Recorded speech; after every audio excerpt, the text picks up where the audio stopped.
भारताच्या राजकारणामध्ये एक मोठा बदल घडू शकतो। लोकसभेच्या 543 जागा थेट 850 पर्यंत वाढवण्याचा प्रस्ताव केंद्र सरकारने मांडलाय। पण हा फक्त आकड्यांचा खेळ नाहीये, यामागे आहे जनगणना, महिलांसाठी आरक्षण आणि राज्यांमधील सत्ता संतुलनाचा मोठा प्रश्न। नेमका प्रस्ताव काय आहे, हा प्रस्ताव का आणला आहे, याचे फायदे काय, संभाव्य धोके आणि तोटे देखील काय, विरोधकांची यावर आक्षेप काय, या सर्व प्रश्नांची उत्तरे आपण या व्हिडिओमध्ये पाहणार। त्यासाठी व्हिडिओ पूर्ण पहा।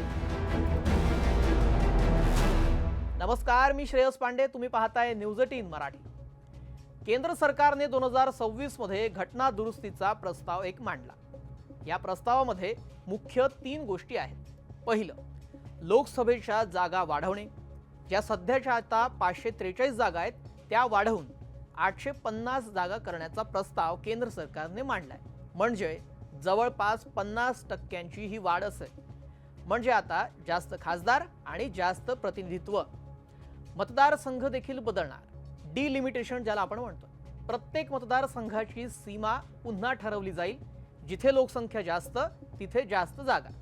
त्यानंतर घटना दुरुस्ती करणार आहे। सध्या नियम आहे की 2026 नंतरच्या जनगणनेवर डिलिमिटेशन होईल, पण सरकार म्हणते आधीच असलेल्या डेटावर म्हणजेच 2011च्या डेटावर काम सुरू करूया। सरकार नेमका हा बदल का करतंय बरं? पहिलं कारण, महिला आरक्षण लागू करायचंय।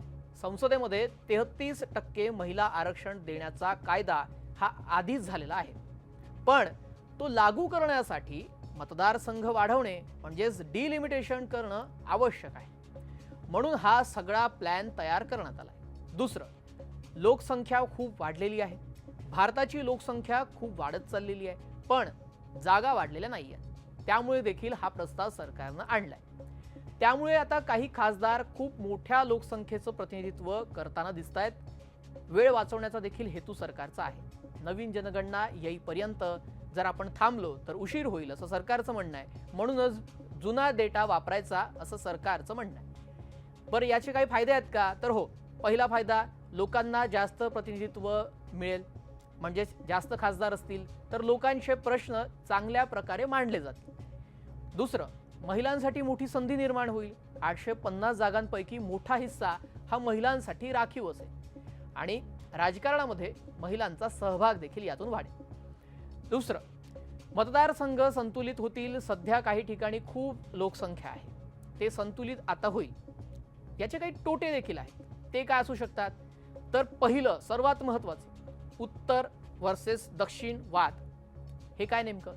उत्तर भारतामध्ये लोकसंख्या जास्त आहे आणि त्यांना जास्त जागा मिळतील जास्त लोकसंख्या असल्यामुळे, पण दक्षिण भारतामध्ये लोकसंख्या ही नियंत्रित आहे, त्यामुळे त्यांना कमी जागा मिळतील। त्यामुळे दक्षिण राज्य नाराज होण्याची शक्यता आहे। तर जुना डेटा जर आपण वापरला, जुना डेटा वापरणं म्हणजे 2011चा डेटा वापरणं म्हणजे आजची खरी परिस्थिती दिसणार नाही। हा त्यातला एक दुसरा तोटा आहे। आता यातून राजकीय फायदा असल्याचं देखील काही लोक म्हणतात। यामुळे काही पक्षांना जास्त फायदा होऊ शकतो असं देखील बोललं जात आहे। हा देखील याचा एक तोटा आहे। चौथं, संसद खूप मोठी होईल। 850 खासदार म्हणजे चर्चा आणि कामकाज फार कठीण होईल असंही म्हटलं जात आहे। हा याचा तोटा आहे असं बोलतात। बरं, यावर विरोधक काय म्हणतात? तर विरोधकांचा आरोप आहे सरकार घाईमध्ये हा निर्णय घेत आहे। त्यानंतर दक्षिण राज्यांचा विरोध आहे, आम्ही लोकसंख्या नियंत्रित केली पण आता आम्हालाच नुकसान का, असा त्यांचा सवाल आहे। आणि मुख्य मागणी आहे, आधी नवीन जनगणना करा मग डिलिमिटेशन करा। हा फक्त जागा वाढवण्याचा विषय नाही आहे। यामुळे संसद मोठी होईल, महिलांचा सहभाग वाढेल, राज्यांमधील सत्ता बदलू शकते। बरं, लोकसभामध्ये 850 जागा, महिला आरक्षण, डिलिमिटेशन हे 3 बदल मिळून भारताच्या राजकारणाचा पूर्ण गेम बदलू शकतात। पण आता प्रश्न असा आहे, हा निर्णय देशाला मजबूत करणार की नवीन वाद निर्माण करणार? तुम्हाला काय वाटतं? कमेंटमध्ये तुमचं मत नक्की सांगा। आणि अशाच माहितीपूर्ण व्हिडिओसाठी न्यूज 18 मराठीला सबस्क्राइब करायला विसरू नका। नमस्कार।